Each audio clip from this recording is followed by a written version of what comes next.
તંત્રને કલેક્ટરને ચૂંટણી અધિકારીને કહેવું છે કે હવે તમે ભાજપનો ખેસ પહેરી લો। પોતાની પ્રજા હવે સહન નહીં કરે, સહન કરવાની પણ એક હદ હોય છે।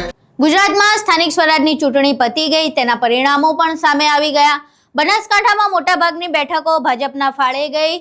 ભાજપના પ્રદેશ પ્રમુખ એવા જગદીશ વિશ્વકર્માએ આના વખાણે કર્યા। વખાણ કરતા કરતા ગેનીબેનના સાડીના પાલવ વિશે વિવાદિત નિવેદન પણ આપી દીધું। તેનો વિરોધ પણ થયો, પરંતુ તે આનો પોલિટિકલ ડ્રામા ખતમ થવાનું નામ નથી લઈ રહ્યો। શા માટે? કારણ કે દિયોદરનો રંજ ક્યાંક ને ક્યાંક રહી ગયો હોય એવું લાગી રહ્યું છે। આખું બનાસકાંઠા તો જીતી લીધું, પરંતુ દિયોદર તાલુકા પંચાયત છૂટી ગઈ અને એટલે ત્યાં પ્રમુખ ઉપપ્રમુખની વરણીમાં પરસેવો છોડાઈ રહ્યા છે। પરમ દિવસે આપણે ઘટના જોઈ, આખો પોલિટિકલ ડ્રામા જોયો, જેમાં દિયોદરમાં આખરે ચૂંટણી રદ કરવી પડી। હવે એક દિવસનો બ્રેક લઈને આજે ફરી પાછી ચૂંટણીનું આયોજન કરવાનું હતું 11 વાગે પાછું ચૂંટણીનું આયોજન ન થયું।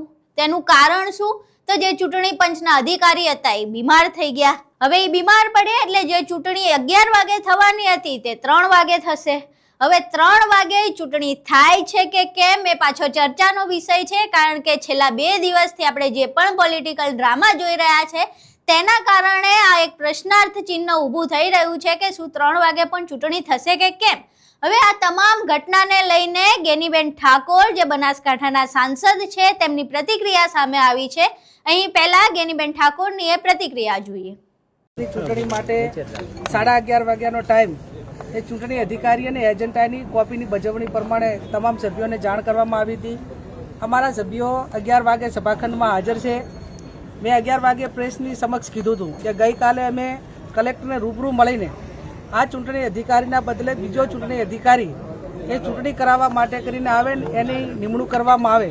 આ વાત અમે ગઈકાલે ધારાસભ્યોની સાથે કલેક્ટરશ્રીને વિનંતી કરી હતી।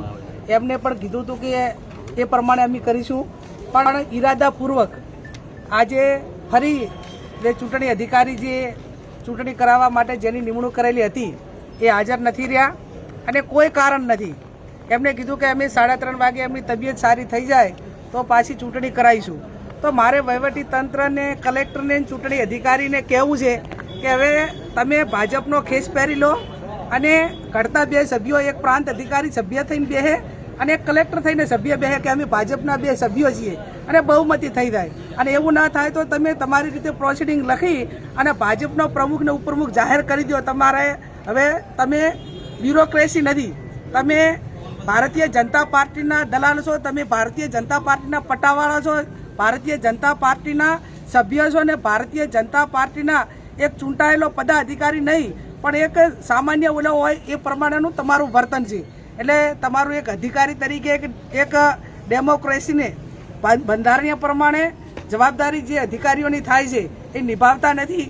અને હવે પ્રજાએ જ્યારે આક્રોશ એક પરાકાષ્ઠ છે ત્યારે આ ગુજરાતનું વાતાવરણ એ દોડવાની જે એમની પોતે માનસિકતા ધરાવે છે અને આટલી સહનશીલતા કોંગ્રેસના કાર્યકરો અમે બધા ધોમ ધકતા તાપમાં એક બેનને અત્યારે ડિલિવરી છે, ડૉક્ટરે એની તારીખ આપેલી છે અને ચૂંટણી 11 વાગે ને 11:30 વાગ્યાની મુલતવી રાખીને 3 વાગ્યાની કરી તો એ સભાખંડની અંદર ગાડલું નાખીને એ પંખાની નીચે એ બેન સૂતી છે। એના જેટલા બીમાર તો કદાચ પ્રાંત અધિકારી નહીં હોય અને એટલી બધી એમની મેડિકલ રીતે જરૂરિયાત નહીં હોય, પણ છતાં જેમ એક હિટલર, જે જર્મનીનો હિટલર હતો એને પણ સારું કેવડાવે એ પરિસ્થિતિનું નિર્માણ અત્યારે આ ગુજરાત અને આ દિયોદર તાલુકાની અંદર જોવા મળે છે। ભગવાનને પ્રાર્થના કરીએ કે આવા અધિકારીઓને આવી સરકારને સદબુદ્ધિ આપે, લોકશાહીનું હનન ના કરે અને સમય જતાં વાર લાગતી નથી। જેમ માછલી પાણીમાં તરફડે ના બધા કરેલા જે કર્મો છે એ ભગવાનને ત્યાં ભોગવવા ના પડે ને ભવિષ્યમાં પણ ના ભોગવવા પડે એવી હું એમની પાસે અપેક્ષા રાખું છું અને એમની પાસે ફરી વિનંતી કરું છું કે લોકશાહીને માનીને આ 3 વાગે તમે ચૂંટણીનો સમય આપ્યો છે તો 3 વાગે તમે ચૂંટણી કરાવો અને લોકશાહીને માન આપો અને જે બહેનની પીડા છે એ પીડાને થોડું પણ તમારી રાક્ષસી માયા, એક દયાહીન છો, એ ભલે તમે સત્તાના એક નશામાં આટલી હદે થતા હોય પણ તમારે ઘરે પણ કોઈક બેન છે, તમારે ઘરે કોઈક દીકરી છે, તમારે ઘરે પણ તમારા પત્ની કોઈક હશે અને એ પ્રસ્તુતિની આવી પીડામાં હોય ત્યારે તમને પોતાને કેવો અહેસાસ થાય, તમને કેવું ફીલ થાય, એનો વિચાર કરીને એક આ ગરીબ બેન દીકરી ઉપર તમે દયા કરી અને 3 વાગે ચૂંટણી કરાવો એવી હું વિનંતી કરું. અહીં તમે ગેનીબેન ઠાકોરની પ્રતિક્રિયા સાંભળી. હવે ગેનીબેન ઠાકોર સ્પષ્ટપણે કહી રહ્યા છે કે જે પ્રમાણે ચૂંટણી અધિકારી બદલવાની વાત હતી તો ત્યાં એક દિવસનો બ્રેક લેવામાં આવ્યો. હવે ચૂંટણી પંચના જે અધિકારી છે એવું કહે છે કે હું બીમાર પડી ગયો. હવે કોંગ્રેસના ઉમેદવાર જે ગર્ભવતી છે એ આટલા પોલિટિકલ ડ્રામાની વચ્ચે ત્યાં ઉપસ્થિત હતા. આજે તેઓ ઉપસ્થિત રહેવાના છે, પરંતુ ચૂંટણી પંચના અધિકારી બીમાર પડ્યા એટલે હવે ચૂંટણી 3 વાગ્યા સુધી પોસ્ટપોન કરવામાં આવી છે. હવે 3 વાગે ચૂંટણી થાય છે કે કેમ એ જોવું રહ્યું. હવે આખી ઘટનામાં ગેનીબેન ઠાકોરે જે પ્રમાણે નિવેદન આપ્યું ત્યારબાદ કોંગ્રેસના અન્ય નેતાઓની પણ પ્રતિક્રિયા સામે આવી છે, જેમાં ગુલાબસિંહ રાજપૂત અને અમિત ચાવડાએ પણ આખી ઘટનાને લઈને પોતાની વાત મૂકી છે. અહીં સાંભળીએ ગુલાબસિંહ રાજપૂત અને અમિત ચાવડા શું કહી રહ્યા છે. આજે દિયોદર તાલુકા પંચાયતની ચૂંટણી છે, એના ભાગરૂપે કોંગ્રેસનું પ્રતિનિધિ મંડળ અત્યારે સભાખંડ તાલુકા પંચાયતમાં અને કઈ રીતે વ્યવસ્થા છે, કઈ ગેરવ્યવસ્થા ના થાય કે ગેરરીતિ ના થાય એની ચકાસણી માટે અમે સાંસદ શ્રી ગેનીબેન, પૂર્વ ધારાસભ્ય શિવાબા, અમારા ધારાશાસ્ત્રી બીકે જોશી સાહેબને બધા અહીંયા આવ્યા છે અને અમારા 12 સભ્યો એક સાથે હમણાં આવશે અને શાંતિપૂર્ણ મતદાન થાય એની જવાબદારી તંત્રની છે. ગઈ વખતે પણ ભાજપના લોકોએ ખોટી રીતે અંદરો અંદર એક નાટક ઊભું કરીને ચૂંટણી મુલતવી રાખી હતી.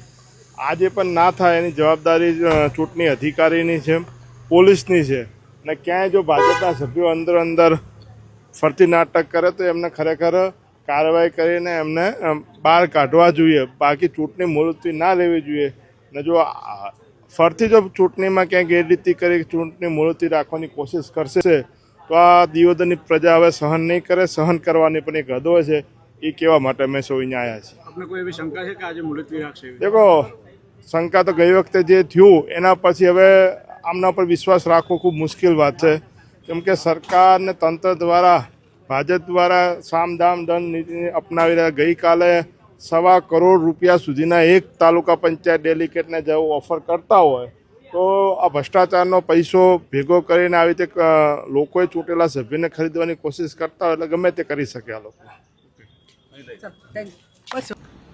ભાજપની આખી સરકાર અને ભાજપના નેતાઓ સત્તા મેળવવા માટે તમામ નીતિ નિયમો કાયદાને નેવે મૂકીને કામ કરવા માટે અધિકારીઓ પર જે દબાણ કરી રહ્યા છે એનો દાખલો દિયોદરમાં આપણે 25 તારીખે જોયો.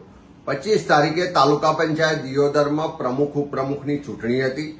કોંગ્રેસ પાસે 12 સભ્યો ચૂંટાયેલા છે, ભારતીય જનતા પાર્ટી પાસે 10 સભ્યો છે. બહુમતી કોંગ્રેસ પાસે હોવા છતાં મીટિંગ શરૂ થતાની સાથે ભાજપના 2 સભ્યો અંદર ઝઘડો કરે છે ને સ્ક્રિપ્ટ લખેલી હોય એ મુજબ ચૂંટણી અધિકારી, અધ્યાસી અધિકારી જે ડેપ્યુટી કલેક્ટર છે એ તાત્કાલિક ચૂંટણી મુલતવી રાખવાની જાહેરાત કરે છે. કોંગ્રેસના એક મહિલા સભ્ય જે પ્રેગ્નન્ટ છે, જેને ડેટ 27 તારીખે આપી છે, એ વારંવાર વિનંતી કરે છે પણ એમને ધક્કો મારી દેવામાં આવે છે કે તમારી વાત નહીં સંભળાય અને ચૂંટણી અધિકારી 27 તારીખે ફરી બેઠક મળશે એવી જાહેરાત કરે છે. કોંગ્રેસના કાર્યકરોએ સંયમ રાખ્યો, રાહ જોઈ. આજે 27 તારીખે ફરી પાછો સમય નિર્ધારિત થયો તો 11 વાગ્યો. ચૂંટણી અધિકારી આવતા નથી. 11:30 વાગે ખબર પડે છે કે હવે ચૂંટણી અધિકારી બીમાર થઈ ગયા છે, હોસ્પિટલમાં દાખલ થયા છે, એટલે મીટિંગ નહીં મળે. 3 વાગ્યા સુધી મુલતવી રાખવામાં આવે છે. ત્યારે મારી સરકારને કહેવું છે કે આ કાયદાથી ચાલતું શાસન છે, પણ તમે કાયદાને ઘોડીને પી જાઓ, અધિકારીઓ પર દબાણ કરો અને ત્યાં વાવથરા જિલ્લામાં જે જાણી કરીને આરએસી અધિકારી છે એના ઈશારે આખું તંત્ર કામ કરતું હોય ત્યારે એવા સંજોગોમાં લોકશાહી. અહીં તમે બંને નેતાઓને સાંભળ્યા. હવે જોવું રહ્યું કે જે પોલિટિકલ ડ્રામા દિયોદરમાં જોવા મળ્યો હતો એ ફરી જોવા મળે છે કે કેમ. દિયોદરમાં સ્થાનિક સ્વરાજની ચૂંટણીમાં જે તાલુકા પંચાયતમાં કોંગ્રેસને સ્પષ્ટ બહુમતી મળી છે, તેમ છતાંય ત્યાં પ્રમુખ અને ઉપપ્રમુખની વરણી થવામાં આટલા પાપડ વણવા પડે છે. ત્યારે જોવું રહ્યું કે હવે આમાં સામ દામ દંડ ભેદ ચાલે છે કે કેમ, અને અન્ય જગ્યાએ જે પ્રમાણે પોલિટિકલ ડ્રામા ચાલ્યા એ જ પ્રમાણે અહીંયા ચાલે છે કે અહીંયા એ ડ્રામા હજુ વધે છે અને પ્રમુખ ઉપપ્રમુખની વરણીમાં હજુ કેવા કેવા વળાંકો આવે છે એ તમામ રસપ્રદ વિષય હજુ પ્રશ્નાર્થ હેઠળ છે. હવે જોવું રહ્યું કે કોંગ્રેસને બહુમતી મળ્યા છતાં તેમના પ્રમુખ ઉપપ્રમુખ બને છે કે પછી ભાજપ કઈ દાવ કરી જાય છે. આખી ઘટના વિશે તમારું શું માનવું છે? તમારા મંતવ્યો અમને કોમેન્ટ બોક્સમાં જરૂર જણાવજો. વિડીયો પસંદ આવ્યો હોય તો વિડીયોને લાઈક કરજો, શેર કરજો અને અમારી ચેનલને સબસ્ક્રાઇબ કરવાનું ભૂલશો નહીં. નમસ્કાર.